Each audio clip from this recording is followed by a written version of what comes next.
UP में रोज 2 घंटे मरीजों को मिलेगी टेलीमेडिसिन सुविधा। खाटू श्याम जा रहे बरेली के 3 दोस्तों की हादसे में मौत।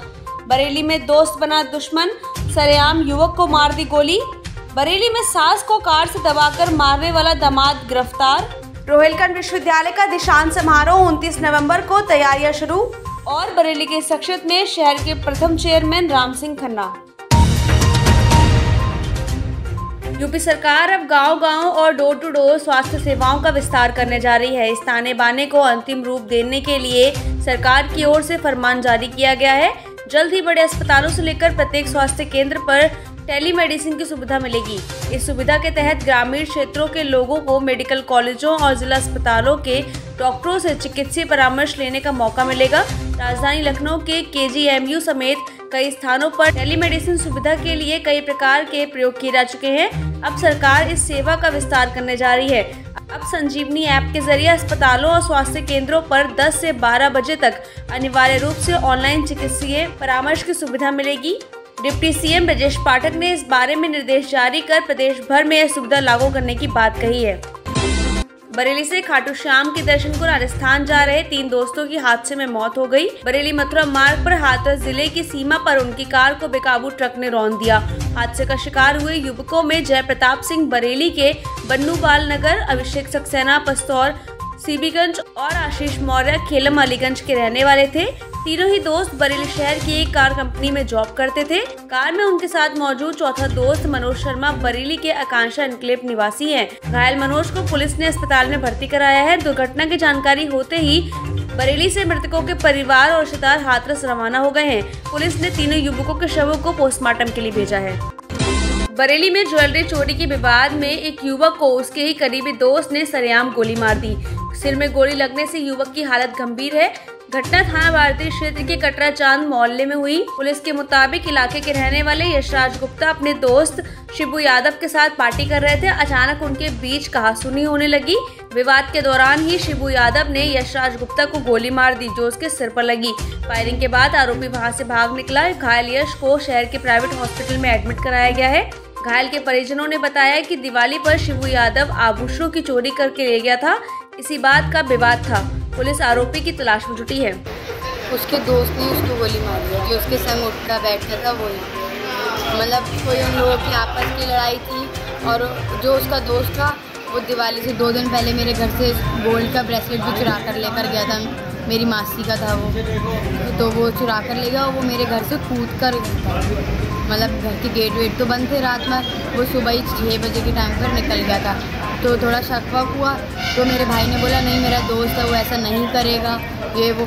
लेकिन कल जब ये लोग साथ में बैठे खा पी रहे थे, तो वहाँ पर उसने उसकी जेब मतलब उसने कुछ सामान निकाला अपनी जेब से। तो उसकी जेब से उसको ब्रेसलेट भी निकालने दिखा। तो उसने कहा ये तो तू ब्रेसलेट है, मेरे मतलब मम्मी सही बोल रही थी कि तूने चोरी करी। तो इन लोग में आपस में बहस हुई है, क्या हुई वो मुझे नहीं पता, लेकिन भाई ने यही बताया मुझे। फिर उसने उसके वहीं पे गोली।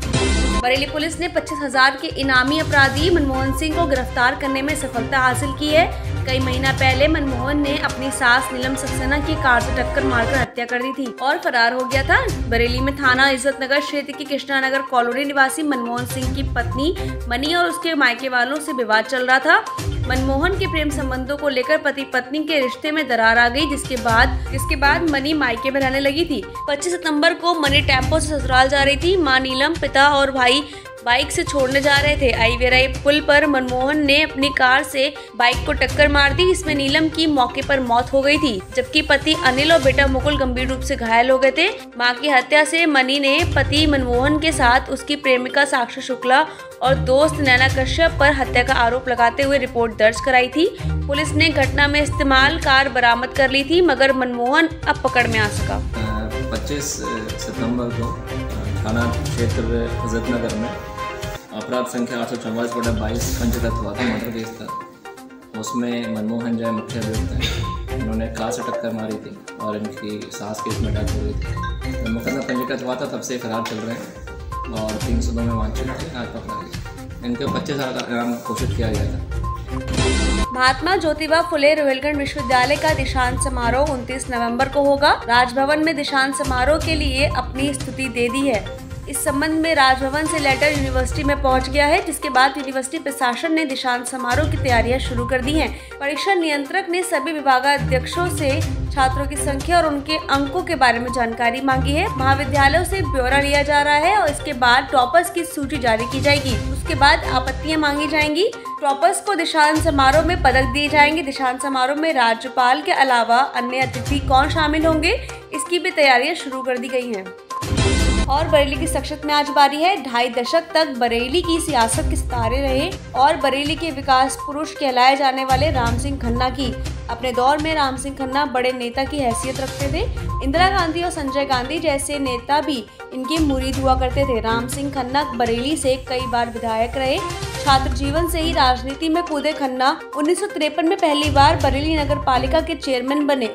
वे भारतीय क्रांति दल से विधायक बने। कांग्रेस से चुनाव जीते तो पहली बार में ही उन्हें मंत्री बना दिया गया। साथ ही उन्हें 17 विभाग दिए गए। नगर विकास मंत्री रहते हुए उन्होंने बरेली में विकास के नए आयाम गढ़े। बरेली नगर पालिका को नगर निगम का दर्जा दिलाने का श्रेय उन्हीं को जाता है। इसके बाद वे कई बार बरेली के विधायक रहे। वे स्वच्छ राजनीति पसंद करते थे और बेहद सादगी पसंद नेता थे। उनके कार्य व्यवहार को आज भी बरेली की जनता याद करती है। ऐसी ही इंफॉर्मेटिव वीडियोस के लिए देखते रहिए न्यूज़ टुडे नेटवर्क और हमारे चैनल को लाइक, शेयर, सब्सक्राइब करना ना भूलें।